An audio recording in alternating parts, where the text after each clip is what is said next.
Hello everyone! In today's video I'm going to be showing you how to create a textured animal drawing in Photopea. So go ahead and open photopea.com. Once there, you're going to click on New Project. Then you're going to set up your document. I'm going to give mine a title with my name, and I'm going to keep my file size relatively small so it doesn't burden the Chromebooks too much.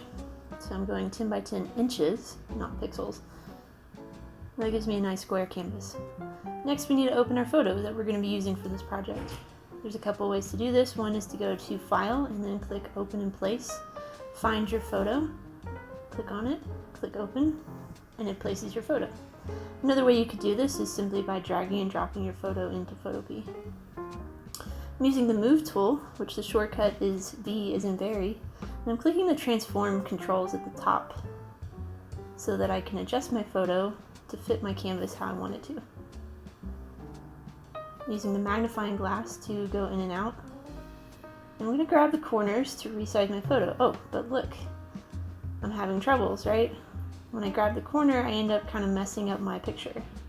So important thing here is that I'm holding down the Shift key whenever I resize something. So hold down Shift and then grab your corner. And that's going to prevent you from skewing your image, making it too wide or too skinny.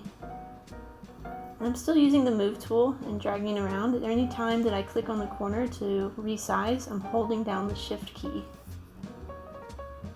I'm going to be using a number of keyboard shortcuts today, such as the Move tool, Eraser, Brush, Undo, Hand tool, and Zoom tool, which you can see the keyboard shortcuts on your screen. Now I just unclick the Transform Controls box to go back to that. There is a shortcut for Transform, but it doesn't seem to work on Chromebooks. It's Control-Alt-T. And a good habit here is to label your layers, which I'm doing now. I'm setting up my layers for my image. I have a photo layer, a color layer, and a black layer. So let's go ahead and put our color on our color layer. Click on the gradient tool, which might be hidden under your paint bucket tool. Click that gradient at the top, and then I can change the gradient to be whatever I want. I can add a bunch of colors, make it a rainbow. I could have just one color. I could have like 3 colors. There's all sorts of possibilities with the gradient tool. If I use the paint bucket tool, I can just do one flat color. The gradient tool allows me to do kind of a rainbow. And then click and drag, and that will make your gradient. If I click and drag in different places, the gradient will start from different places. There's lots of different options for your gradient, so you may play around with it for a little bit. On top of that, I'm going to use the paint bucket tool and click on black, and I'm going to make just a flat black layer. So I have a black layer, a colored gradient layer, and then my photo layer. I can turn these layers on and off using the little eyeball tool on the right side. And for my purposes, I only need to have the black layer and the photo layer. I don't need the color until the very end of my project. So I'm turning down the opacity on the black layer, and that allows me to see the photo and see the drawing I'm going to be doing on the black, because really my drawing is kind of opposite of normal. This is going to work a lot like a traditional etching drawing. We're going to be removing the black to create our image. So I'm using the Eraser tool, right? And if I draw with my Eraser tool, I can create an image. Kind of working in reverse here.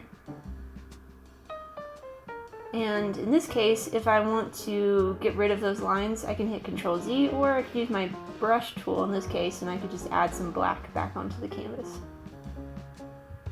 So we're using Eraser to draw, and we're actually using the brush to erase, which is, again, it's backwards, but once you get started, it'll make sense. Okay, but I want to be able to see my photo while I'm doing this to use as a template. So I'm going to turn my opacity down a little bit, and I'm going to use my Eraser tool. And I may need to make my brush a little bit bigger or smaller, so use the bracket keys on your keyboard. The left and right bracket can make the brush and the eraser either bigger or smaller. Left bracket is smaller. I'm using the E keyboard shortcut for eraser and B for brush. So I can easily switch back and forth between tools without actually having to click on them. I'm using the keyboard shortcuts. So right now I'm using the eraser tool. I've made it pretty small because I'm doing a fur texture. I don't want it to be too thick. Right, keep in mind your line thickness, line direction, and the length of your lines as you're creating your texture. You also know I'm working in reverse, so I'm not actually drawing the black parts, but rather I'm drawing around the black parts. I'm focusing on the lighter area. So in the case of the pupil, which is totally black, I'm not going to put any lines in that area. Instead, I'm putting some lines around the area, and that's going to sort of create implied lines.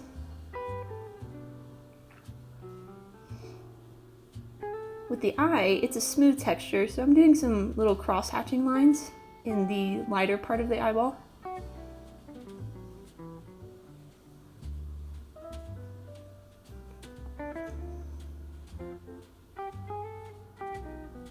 And if it's a black area, I'm going to leave it alone. For the fur, I am paying close attention to what direction those lines are going, and I'm starting with the lightest areas first. It seems to be the easiest way to do it. And in the lighter areas, my lines are very close together. I'm putting the lines the direction the fur is going, and I'm putting them close together to show that this area is very light. A good idea here too, before I forget, lock your other layers. That way you don't accidentally draw on the wrong layer. It's probably one of the biggest struggles with any digital art media is accidentally drawing on the wrong layer. So use that lock tool and it'll prevent you from messing it up. Now in areas where the fur is brown, it's a little bit darker, I still want to have lines, but I'm going to leave more space between them.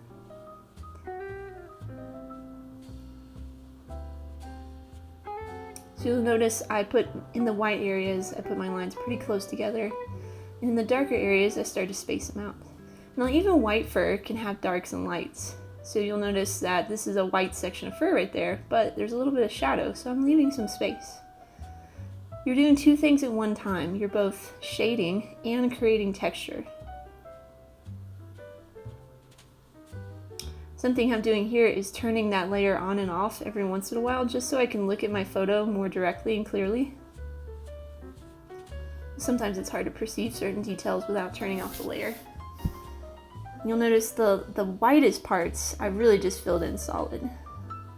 So right along the side of his face there's a bright white light shining, so I'm filling that in, but I'm still maintaining texture. You'll notice on the edges of the cat that I'm not doing like a hard outline for the most part. I'm doing, textured fur lines. The only place it gets an outline is, areas maybe around like the eye and the ears. I'm adjusting the opacity now to kind of take a look at my drawing, see like, is it looking right? If I think something is just not looking right, I can always go back and take my black paintbrush and kind of fill in an area again and then try again with my eraser. And again, here's the keyboard shortcuts that I'm using throughout this. The V tool for eraser, H tool, hand tool allows me to move the image around while I'm drawing. The Z tool allows me to zoom in, so I hit Z on my keyboard. So I'm zoomed in pretty close and then I'm moving around the canvas. Areas like the nose, I'm doing more of a stippling technique, so I'm using dots to do the shading.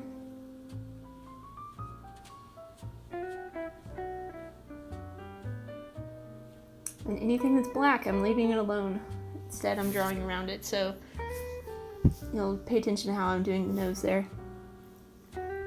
Every now and then, I'm adjusting the opacity down, up and down again, so I can kind of take a look at my drawing, see like, oh, maybe I missed an area, or maybe I did too many lines in a spot, or too few. It's a little hard to gauge exactly what you've got until you change that opacity. While I'm drawing though, my black layer opacity is around 50% to 60 or 70. Now areas where the fur is a lot longer and thicker, my lines can be a little bolder, a little bit longer as well. Always though, I'm paying attention to the direction of my lines, the thickness of my lines, and how close or far apart they are. So here we can take a look. When I change the opacity, this is what my drawing's looking like. And then if I turn on the colored layer, I get a little bit more dynamic interest. I could just leave it black and white. A lot of people like the black and white look. Some people like a colorful look. I'll let you decide for yourself whether or not you want to stay black and white or you want to add that color. Now at this point, I'm going in and I'm making adjustments. So I've turned my black all the way up, and I thought, I went a little too far with some of the lines on one side of the face, so I'm going in with my black brush tool and I'm darkening them.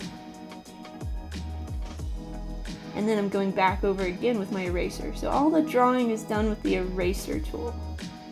It's important to remember. But you can use a black brush tool to kind of make adjustments.